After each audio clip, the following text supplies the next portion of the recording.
Hi friends, welcome to tasty cooking. இன்றைக்கி ரொம்ப அருமையான டேஸ்ட்டில் ஒரு காலிஃப்ளவர் கிரேவி எப்படி செய்யுதுன்னு தான் பார்க்க போகிறோம்.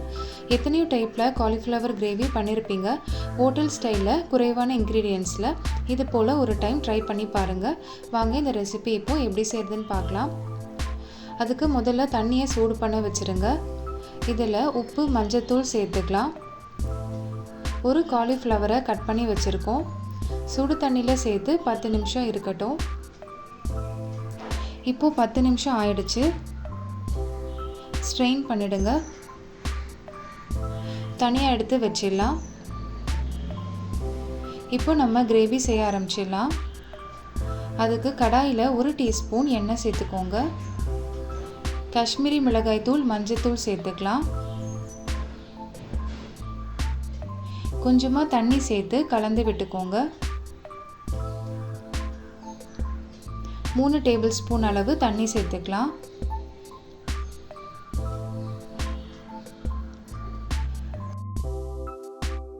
காலிஃப்ளவர் சேர்த்துக்கோங்க.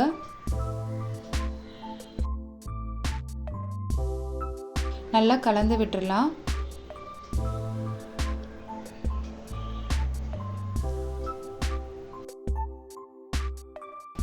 ஃப்ரை பண்ணி எடுக்க வேண்டாம், ஜஸ்ட் சாட்டே பண்ணால் போதும். ஃப்ரை பண்ணோம்னா குழம்புல போடும்போது நல்லா வெந்து வந்துடும். இது போல் எடுக்கும்போது கிரேவியில் காலிஃப்ளவர் நல்லா ஃப்ரெஷ்ஷாக இருக்கும். அதுக்கு தான் இந்த ஸ்டெப் நம்ம செய்கிறோம். கடாயில் 2 டேபிள் ஸ்பூன் எண்ணெய் சேர்த்துக்கோங்க. 1 டீஸ்பூன் நெய் சேர்த்துக்கலாம். கரம் மசாலா ஸ்பைசஸ் சேர்த்துக்கோங்க. பெருஞ்சீரகம், பட்டை, கிராம்பு, ஏலக்காய் சேர்த்துக்கலாம். கருவேப்பிலை சேர்த்துக்கோங்க. இஞ்சி பூண்டு பேஸ்ட்டு சேர்த்துக்கலாம்.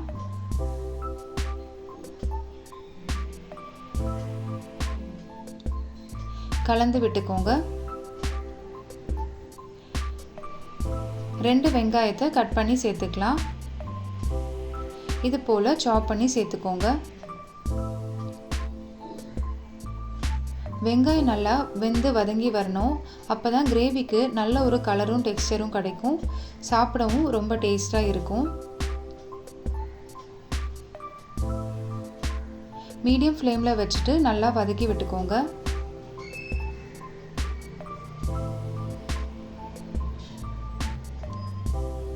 நல்லா இது போல் கோல்டன் ப்ரௌனாக கலர் மாறி வரணும்.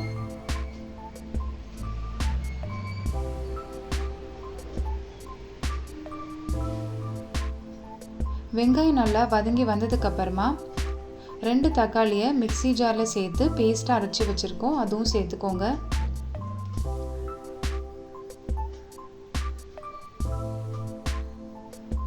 மீடியம் ஃப்ளேம்லேயே தான் வச்சுருக்கோம். இதையும் நல்லா கலந்து விட்டுடலாம்.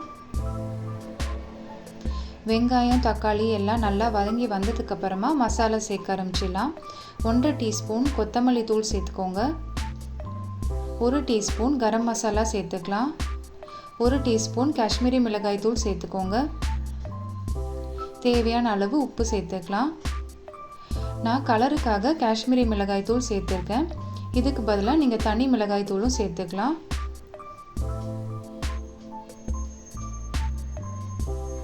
நல்லா கலந்து விட்டுக்கோங்க.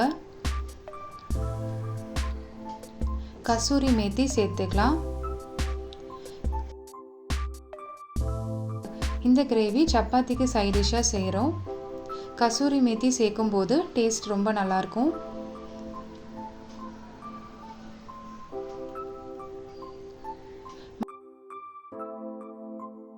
3 டேபிள் ஸ்பூன் தயிர் சேர்த்துக்கோங்க.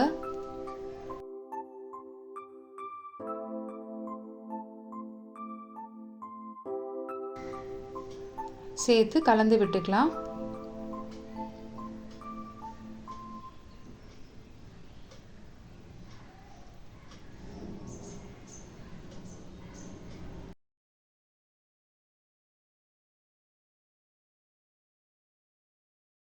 காலிஃப்ளவர் சேர்த்துக்கோங்க.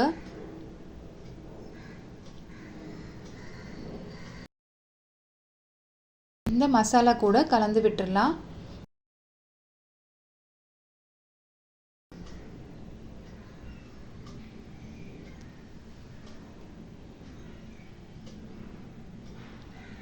சுடு தண்ணி சேர்க்கணும். 1லேருந்து 1.5 கப் சுடு தண்ணி சேர்த்துக்கோங்க.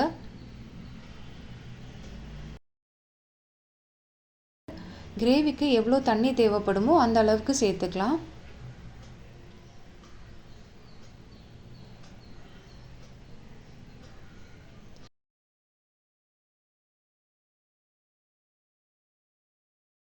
கொத்தமல்லி சேர்த்துக்கோங்க. ஒரு மூடி வச்சு க்ளோஸ் பண்ணி 10 நிமிஷம் லோ ஃப்ளேமில் இருக்கட்டும். 10 நிமிஷம் ஆயிடுச்சு. லிட்டை ஓப்பன் பண்ணிடலாம். சிம்பிளான காலிஃப்ளவர் கிரேவி ரெடி ஆயிடுச்சு. அவ்வளோதான், அருமையான காலிஃப்ளவர் கிரேவி ரொம்ப குறைவான இன்க்ரீடியன்ட்ஸ் வச்சு ஷார்ட் டைமில் பண்ணியாச்சு. இது சப்பாத்தி, பூரி, பரோட்டா, நானுக்கு ரொம்ப சூப்பரான சைட் டிஷ். நீங்களும் இதே மெத்தடில் கண்டிப்பாக ட்ரை பண்ணி பாருங்கள். ட்ரை பண்ணிவிட்டு எப்படி வந்துச்சுன்னு கமெண்ட்ஸில் ஷேர் பண்ணுங்கள். இந்த வீடியோ உங்களுக்கு பிடிச்சிருக்கும்னு நம்புகிறேன். டேஸ்டி குக்கிங் சேனலை லைக் அண்ட் சப்ஸ்கிரைப் பண்ணிக்கோங்க. தேங்க்யூ.